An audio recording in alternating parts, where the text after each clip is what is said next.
ঘটনাটি বছরের ৯ ফেব্রুয়ারির। অন্যান্য দিনের মতো সেদিনের সকালটাও ছিল একেবারে স্বাভাবিক। শ্রীলঙ্কার লোকজন তাদের দৈনন্দিন কাজে ব্যস্ত, অফিস আদালত খুলেছে, রাস্তায় চিরচেনা যানজট, দোকানপাটও বেশ জমজমাট। কেউ কি জানত কয়েক ঘন্টার মধ্যেই পুরো দেশ অন্ধকারে ডুবে যাবে। কলম্বোর একটি বিদ্যুৎ উপকেন্দ্রের ধারে বসেছিল একটি বানর। বন্য প্রাণীগুলো প্রায়ই এই এলাকায় ঘুরঘুরি করত, কিন্তু আজকের এই নিরীহ দেখতে বানরটির উপস্থিতি যে কত বড় বিপর্যয়ের কারণ হতে চলেছে তা কেউ বুঝতে পারেনি। বানরটি খেলার ছলে ট্রান্সফরমারের পাশে উঠে বসে। সে কিছুক্ষণ নিজের লেজ ধরে টানাটানি করল, তারপর এক লাফে পাশের বৈদ্যুতিক তারের ওপর উঠে পড়ল। তার ছোট্ট হাত দুটো একটার পর একটা তার ধরে এগিয়ে যাচ্ছিল, কিন্তু হঠাৎই ঘটে গেল বিপত্তি।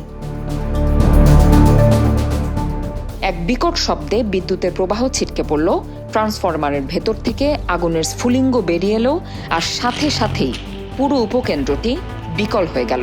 কয়েক সেকেন্ডের মধ্যে পুরো কলম্বো শহর বিদ্যুৎহীন হয়ে অন্ধকার হয়ে পড়ল। কিন্তু বিপদ এখানেই থামেনি। শ্রীলঙ্কার বিদ্যুৎ ব্যবস্থা এমনভাবে সংযুক্ত যে এক জায়গার বড় কোনো সমস্যা হলে পুরো দেশেই তার প্রভাব পড়ে। তাই যখন উপকেন্দ্রটি বন্ধ হয়ে গেল, তখন একের পর এক বিদ্যুৎ গ্রিড অকেজো হতে শুরু করলো, যেন ডমিনো খেলার মতো একটার পর একটা পড়ে যাচ্ছে। কয়েক মিনিটের মধ্যেই পুরো দেশেই বিদ্যুৎ চলে গেল, বাতিগুলো নিভে গেল, ট্রাফিক সিগন্যাল বন্ধ হয়ে গেল, এসি বন্ধ হয়ে গিয়ে অফিসগুলোতে গরমে মানুষ হাঁসফাঁস করতে লাগলো। হাসপাতালগুলোর জেনারেটর চালু হলেও সেগুলো সীমিত সময়ের জন্য কার্যকর থাকলো। ইন্টারনেট পরিষেবা বন্ধ হয়ে গেল, মানুষ বুঝতে পারছিল না আসলে কি ঘটছে। কলম্বো থেকে জাফনো, গলে থেকে ক্যান্ডি, শ্রীলঙ্কার প্রতিটি শহরেই তখন আতঙ্ক। সোশ্যাল মিডিয়ায় ঝড় উঠল বিদ্যুৎ কেন গেল। কারো কারো মনে হতে লাগলো এটা কোনো সাইবার অ্যাটাক নয় তো। কেউ বলল হয়তো বড় কোনো প্রাকৃতিক দুর্যোগ আসছে। কিন্তু কয়েক ঘন্টা পর যখন প্রকৌশলীরা তদন্ত করলেন, তখন বেরিয়ে এলো সেই অদ্ভুত সত্য ঘটনা। এই ভয়াবহ বিপর্যয়ের জন্য দায়ী মাত্র একটি বানর। সোশ্যাল মিডিয়া শুরু হলো হাস্যরস।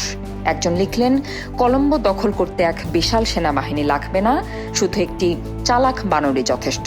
আরেকজন ব্যঙ্গ করে বললেন, আমাদের বিদ্যুৎ ব্যবস্থা এতটাই দুর্বল যে এক বানরের খেলা পুরো দেশ অন্ধকারে ডুবিয়ে দিতে পারে।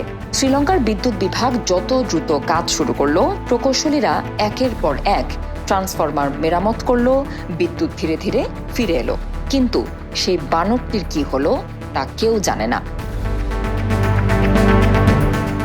অনেকে বলে বিদ্যুতের শক খেয়ে সে মারা গেছে, আবার কেউ কেউ বলে সে অক্ষত অবস্থায় জঙ্গলে ফিরে গেছে।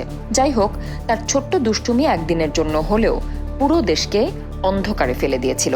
এই ঘটনা শ্রীলঙ্কার বিদ্যুৎ অবকাঠামোর দুর্বলতা এবং রক্ষণাবেক্ষণের অভাবকে সামনে নিয়ে এসেছে। একটি ছোট প্রাণীর কারণে পুরো দেশের বিদ্যুৎ ব্যবস্থা ভেঙে পড়া প্রমাণ করে যে অবকাঠামোগত উন্নয়নে আরও মনোযোগ দেওয়া প্রয়োজন।